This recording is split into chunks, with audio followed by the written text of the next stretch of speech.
Assalamualaikum, salam sejahtera untuk kita semua. Baik, pada video kali ini kita akan mencoba membahas tentang korupsi. Karena saya melihat di pembahasan di acara Nusantara TV Rabu 12 Agustus pukul 20 di Mega Talk Show Suara Nusantara ya, yang pembawa acaranya dibawakan oleh Anissa Dasuki, yang judulnya Darurat Korupsi Saatnya Hukuman Mati. Tapi di sini tidak membahas sama dengan yang di acara TV itu, karena kalau di acara TV itu saya melihat banyak para panelis, pakar-pakar atau pembicaranya itu menyampaikan dari berbagai pandangan sudut ya, misalnya apakah perlunya penyesuaian gaji dari aparatnya, atau apakah perlunya hukuman mati diberlakukan gitu, apakah perlunya undang-undang hukuman mati itu mulai dilaksanakan, ditetapkan gitu ya, disusun. Ya itu pro dan kontra ya, karena mungkin melihat ada yang misalnya tidak setuju karena harus dibenahi dulu aparat hukumnya, penegak hukumnya. Kalau tidak dibenahi maka bisa dampak yang bukan pelaku korupsinya dapat hukuman mati gitu ya. Jadi tapi saya tidak menanggapi dalam hal itunya. Saya coba melihat dari sisi dari kacamata secara spiritual ya, atau dari sisi melihat kacamata agama gitu ya. Karena sejak reformasi itu, setelah reformasi, mungkin awal-awal reformasi tidak terlihat ya korupsi itu makin parah ya.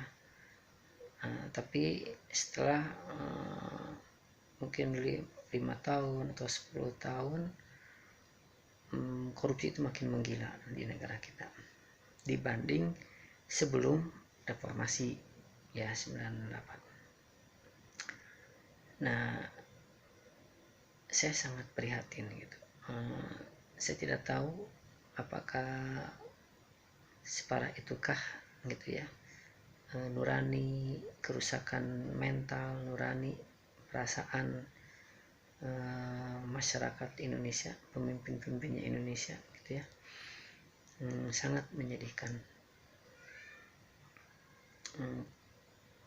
Yang sepengetahuan saya gitu ya, dulu mungkin saya waktu masih kecil gitu ya, itu pelajaran Pancasila, walaupun itu mungkin maksudnya bukan pelajaran agama ya, tapi pelajaran moral saat itu, yang tidak dikaitkan dengan dosa, tapi di situ pelajaran yang mendidik moral anak bangsa gitu ya, Pancasila, PMP kalau dulu ada pelajarannya, pendidikan moral Pancasila. Itu sedikit membantu gitu ya, sedikit membantu, maksudnya terasa oleh saya dan mungkin secara umum masyarakat,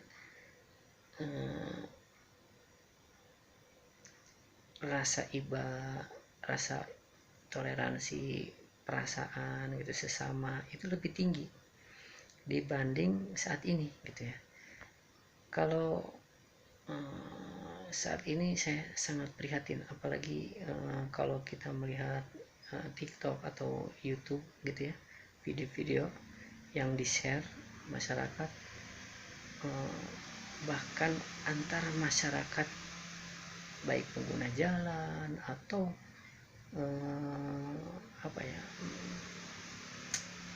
pergaulan, dalam pergaulan saya banyak sekali pertengkaran. Saya sering melihat gitu ya, bagaimana hanya karena mau berangkat kerja menggunakan motor kah ataukah menggunakan kendaraan roda 4, mobil gitu ya, atau angkutan umum. Begitu banyak permasalahan yang mungkin tidak terbayang saat dulu saya sekitar tahun 70-an, 80-an, 90-an awal gitu. Serusak itu gitu ya moralnya. Misalnya ada pembahasan kan yang sesama pengguna penumpang bis kota atau kereta gitu ya, mereka berebut kursi sampai mencaci maki antara orang tua dan anak muda, sama aja gitu ya perilakunya, kerusakan moralnya gitu.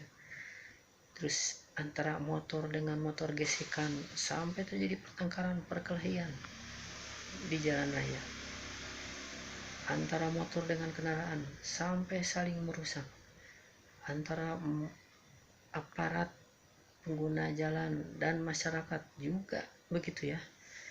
Aduh, saya kadang di usia saya sekarang baru memasuki 50-an ya, mendekati 60, kadang untuk melakukan perjalanan gitu ya keluar rumah itu sangat mengerikan. Banyak istighfar ya gitu, begitu rusaknya gitu ya moral. Makanya saya coba kalau di sini membahas dari sisi spiritualnya gitu ya, karena kalau kita melihat ya kerusakan dampak dari perilaku korupsi ini sangat luar biasa jahatnya gitu ya. Sekarang kita melihat dari kacamata agama Islam aja, kalau kita mencuri aja, kita mencuri itu hukumannya potong tangan kalau dalam Islam ya. Nah, padahal itu kerusakannya atau kerugiannya hanya pada satu orang. Tidak terbayang gitu kalau korupsi sampai ratusan juta, miliar, bahkan triliun, itu kerusakannya atau dampaknya begitu luas, masif ya. Berarti itu hak masyarakat umum, hak rakyat gitu ya, yang diambil oleh satu atau sekelompok orang. Karena korupsi itu ada yang dilakukan oleh satu orang, ada juga yang kelompok ya gitu. Bagaimana jahatnya gitu. Makanya itu pernah dibahas juga ya di kajian Felix Show gitu, di acara Escape. Itu korupsi itu nggak bisa hanya dengan misalnya disamakan potong tangan, karena korupsi itu mengambil hak, bukan hak satu orang ya, tapi mengambil hak masyarakat secara massal. Bisa jadi itu hak rakyat satu provinsi, satu negara, atau satu kelompok masyarakat miskin misalnya, satu kelompok masyarakat daerah gitu, atau satu kelompok masyarakat pengguna jalan. Itu tergantung dari sumber korupsinya ya. Misalnya kalau korupsi jalan, berarti yang satu kelompok pengguna jalan, itu pengguna jalan itu bisa ribuan, jutaan gitu, ratusan juta pengguna jalan yang melintas di jalan itu, misalnya yang dikorupsi misalnya dalam 200 meter jalan gitu ya, dikorupsi pembangunan 1 kilo atau pembuatan tol gitu yang ratusan kilo dikorupsi. Itu berarti pengguna jalan yang ratusan kilo itu dirugikan gitu ya. Berarti ada hak-hak pengguna jalan yang dirugikan. Itu dosanya itu waduh sangat luar biasa. Kalau saya melihat, aduh mengerikan sekali gitu ya. Ya saya ambil contoh seperti ini.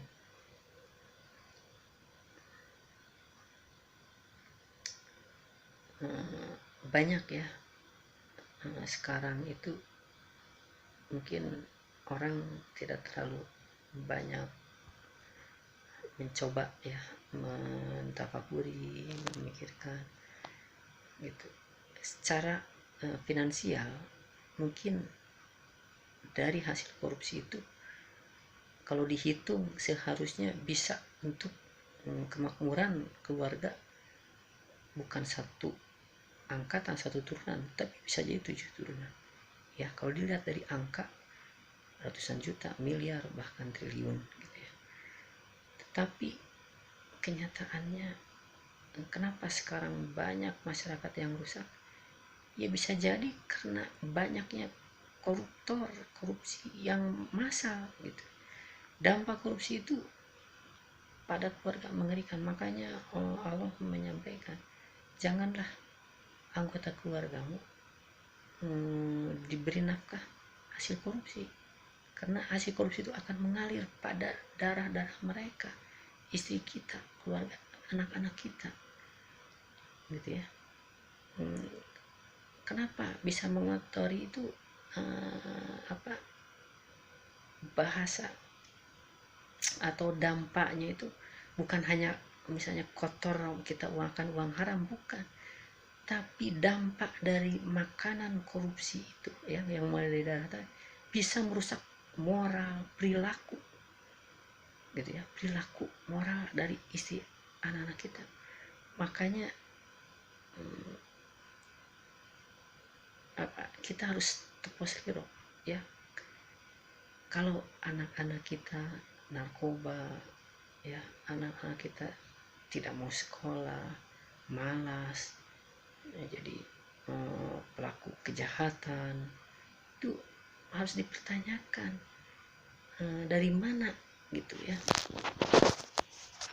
hasil nafkah yang kita berikan pada keluarga gitu. Perselingkuhan mungkin kalau sekarang malah bisa jadi bukan didominasi oleh seorang laki-laki atau suami, istri, banyaknya gitu ya kasus-kasus perselingkuhan gitu ya, anak gitu ya, judi, narkoba gitu ya. Karena dan sekarang bahkan bisa jadi mungkin karena korupsinya tadi massal, sehingga pertengkaran di masyarakat pun begitu mudahnya, begitu masifnya, begitu banyaknya gitu. Zaman dulu kalau saya ya angkatan tahun 70 80 90, bisa dihitung gitu ya pertengkaran rakyat atau masyarakat ya, baik di jalan raya, di lingkungan tuh bisa dihitung, kejahatan tuh bisa dihitung. Tapi sekarang masya Allah, nauzubillah min dzalik ya, saya mengerikan sekali ya. Saya ingat gitu ya, sebetulnya waktu saya kecil gitu ya, gaji itu, besaran gaji itu tidak menjamin orang korupsi atau tidak korupsi gitu ya. Tapi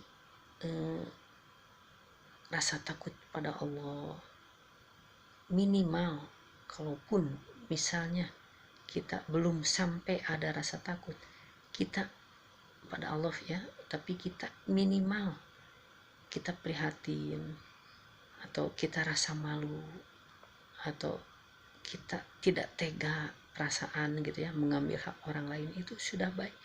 Apalagi kalau didasari rasa takutnya balasan dari Allah, itu yang harus ditanamkan gitu. Saya ingat betul ya dulu zaman saya kecil atau gaji PNS di tahun 60-an, 70-an, 80-an ya, mungkin sampai 90-an awal gitu ya. PNS itu gajinya lebih kecil dari pegawai swasta gitu. Saya contohkan aja, pada saat awal saya kerja ya, itu awal tahun 90-an atau sama tahun 80-an, gaji PNS itu sarjana saya gaji hanya 200-an. Kalau orang tua saya aja yang mungkin sudah 20 tahun 15 tahun kerja gitu, itu gajinya sekitar 300, masih di bawah 400 gitu ya. Itu orang tua saya dulu pangkatnya saat itu belum letkol ya, kalau masih mayor gitu, itu seperti segitu. Tapi pegawai swasta, istri saya pegawai swasta yang sekelas D3 gitu ya pendidikannya, kerja di perusahaan swasta biasa yang bukan swasta besar gitu, developer itu hanya dalam masa kerja 3-4 tahun bisa mencapai gaji sekitar 400 sampai 500 ribu saat itu. Padahal kalau untuk PNS gaji 400 ribu itu bisa jadi harus sekitar di atas 15 tahun kerja gitu. Karena saat itu kakak saya guru lulusan sarjana itu hanya 200-an, dan saya di BUMN gitu ya, salah satu BUMN kerja itu ya sekitar 175, di bawah 200, 0 tahun gitu ya. Kenapa gitu dibuat saat itu kalau swasta itu lebih besar? Karena pemerintah saat itu memang regulasinya gitu ya, swasta itu lebih besar karena harapannya di masa pensiun dia bisa menyamai dengan PNS, karena PNS itu kan punya pensiunan, sedangkan pegawai swasta itu tidak ada pensiunan. Jadi diharapkan kenapa di swasta gajinya lebih besar, bisa mandiri ya, bisa menyimpan atau investasi atau menabung untuk di hari tuanya gitu. Itu terus kedua, apakah dengan gaji PNS yang kecil saat itu tingkat korupsinya tinggi? Enggak gitu ya. Bukan saya tidak setuju bahwa PNS itu besar atau enggak, saya setujunya pemerintah itu bukan hanya PNS, semua warga negara dijamin, semua warga negara gajinya baik yang sektor swasta atau pemerintah gajinya harus cukup gitu. Tapi di sini saya hanya melihat maksudnya dari sisi spiritual. Jadi sebetulnya gaji besar atau kecil tidak menjamin orang korupsi atau tidak korupsi. Yang menjamin orang korupsi atau tidak korupsi adalah pendidikan moral ya, pendidikan moral, pendidikan spiritual gitu ya. Jadi pendidikan di keluarga tentang moral, akhlak gitu dikedepankan gitu. Kalau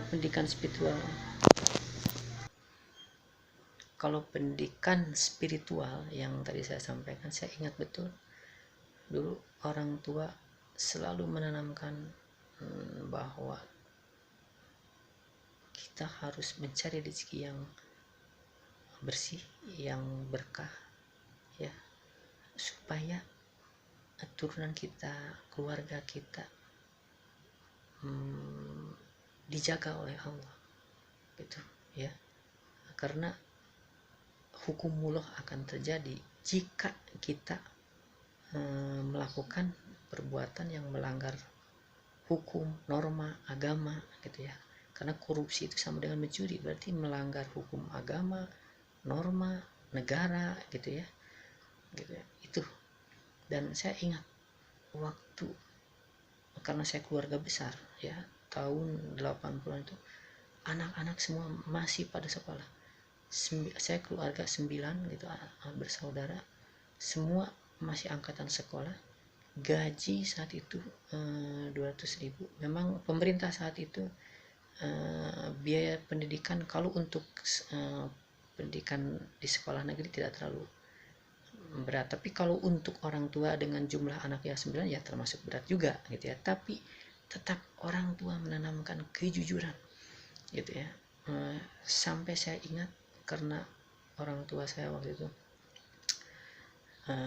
bekerja di militer ya, dan jabatannya kabag personalia, jadi yang bagian mengurus untuk kenaikan pangkat gitu ya, kenaikan golongan gitu, kenaikan gaji gitu. Jadi ada saya ingat kejadian waktu itu anggotanya yang mau naik pangkat gitu, terus mungkin ingin kenaikan pangkatnya mulus, mencoba menyogok kepada orang tua saya, datang ke rumah, terus akhirnya sama orang tua saya dikembalikan uangnya dan disuruh pulang kembali. Saat itu saya ingat ya, setelah kejadian itu ibu saya bertanya, siapa pak gitu. Terus baru gitu, dan saya mendengar gitu orang tua saya bercerita bahwa tamu yang tadi itu adalah bawahannya gitu ya, orang yang sedang mencoba gitu untuk memperjuangkan mungkin kenaikan pangkatnya, tapi dengan jalan yang kurang baik gitu. Saat itu gaji kan ya sekitar 200-an lah ya mungkin orang tua. Orang itu membawa udah 1 juta gitu. Terus pada saat itu orang tua coba menanyakan, ini kamu kan itu pangkatnya mungkin sekitar sersan ya gitu ya, bintara lah ya, bintara, berarti kan lebih kecil dari orang tua saya, tapi bisa memberikan atau membawa uang 1 juta. Terus orang tua nanya, itu kamu uang dapat dari mana gitu, apakah tabungan atau punya penghasilan lain gitu ya di luar tentara, karena kalau dari gaji tidak mungkin gitu. Apalagi misalnya anak lebih dari 4 gitu kan, ya hanya bisa cukup hidup aja gitu. PNS zaman dulu tuh hanya bisa untuk hidup aja gitu ya, nggak bisa gitu ya untuk berhidup bermewah-mewahan. Terus beliau menjawab gitu ya, tamu tadi, bahwa dia pinjam ke koperasi. Akhirnya orang tua saya menyuruh tamu tadi untuk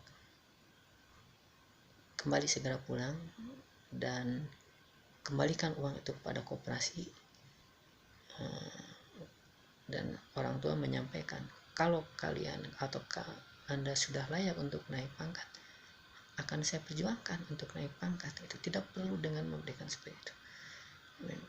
Saat itu padahal gitu, keluarga lagi sangat butuh-butuhnya, karena dulu kakak saya yang nomor 1 dan nomor 2 sedang kuliah, sedang butuh-butuhnya biaya untuk skripsi, untuk biaya kuliah. Yang kedua juga mau, yang ketiga, keempat mau lulus SMA, butuh untuk kuliah gitu ya, karena 9 keluarga gitu. Kalau melihat dari kebutuhan, ya siapa tidak tergiur gitu. Tapi dampak dari itu semua, mungkin saat itu ibu saya gitu, aduh, merasa berat juga gitu ya, mungkin mengembalikan uang itu karena melihat dari kebutuhan, walaupun tetap gitu, maksudnya menyetujui gitu dari sikap ayah saya gitu, orang tua saya, bapak saya, untuk mengembalikan uang itu, uang haram itu ya. Tapi saya banyak melihat di situ, dari 9 anak itu alhamdulillah tidak ada yang misal terlibat geng motor, narkoba, mabok, judi gitu ya. Semua anak-anaknya bisa di jalan yang lurus gitu ya. Bahkan bukan hanya itu, semua sekolah, semua anak-anaknya bisa sekolah dengan baik, lulus dengan baik, punya ijazah, bekerja sesuai dengan pendidikannya, ijazahnya. bahkan bisa barokah gitu ya, bisa mereka rumah tangga, bisa punya rumah sendiri anak-anaknya, bahkan dimudahkan dalam mendapatkan pekerjaannya gitu. Tidak tidak mudah gitu ya, punya anak 9 itu bisa sekolah dengan lancar, dengan mulus, dan dengan mendapatkan pekerjaannya, bahkan jodohnya gitu. Tapi saya banyak belajar di situ.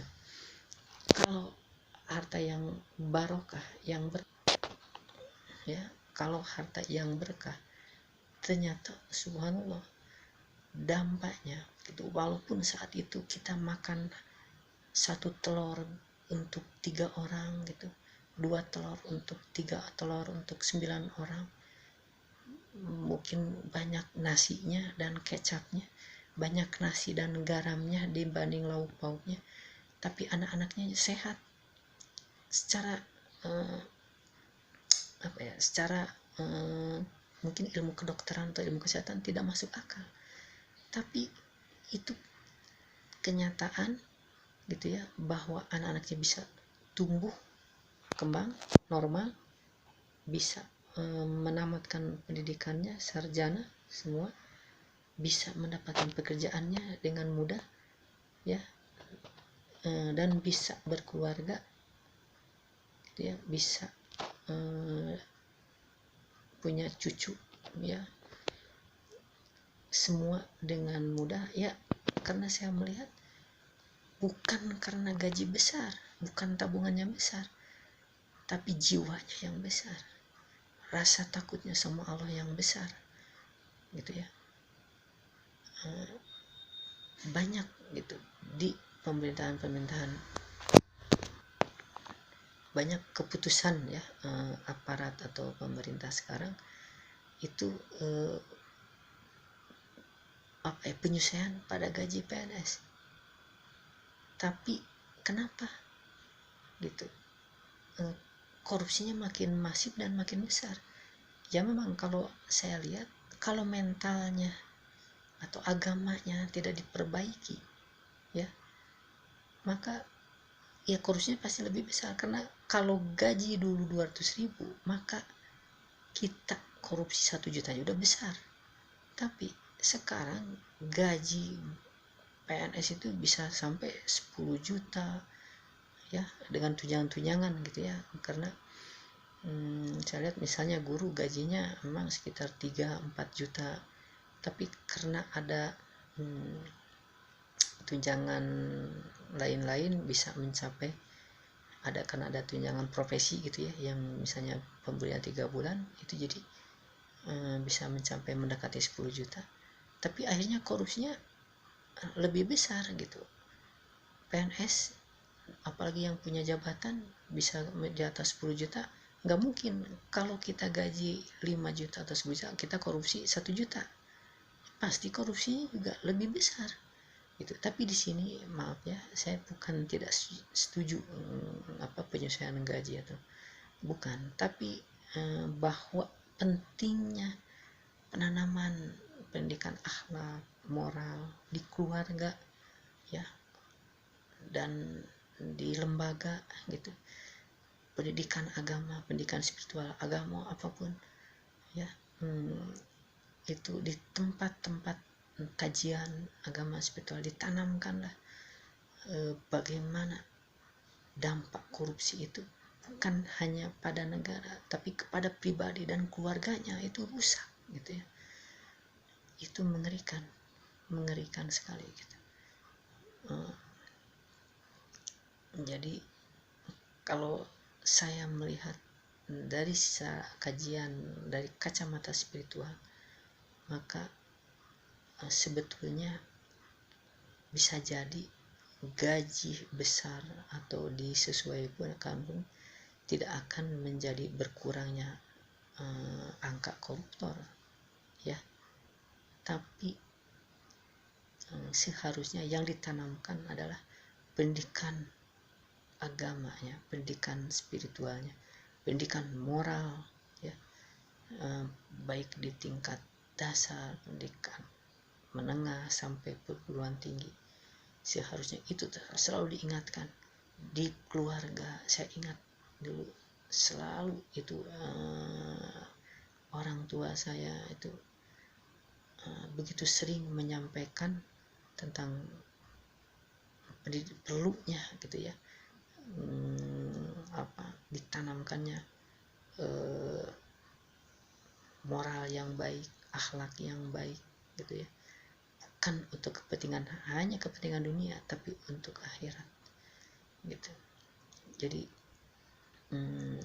saya harap dari kajian ini mudah-mudahan bisa merubah gitu pola pendidikan orang tua, terutama dari orang tuanya, supaya membentengi anak-anaknya, yang tentunya kalau orang tua membentengi keluarganya, tentunya dari dirinya, dari kepala keluarganya tidak melakukan tidak melakukan hal-hal yang menyimpang atau melanggar moral, akhlak ya, tidak melakukan korupsi. Berilah keluarga kita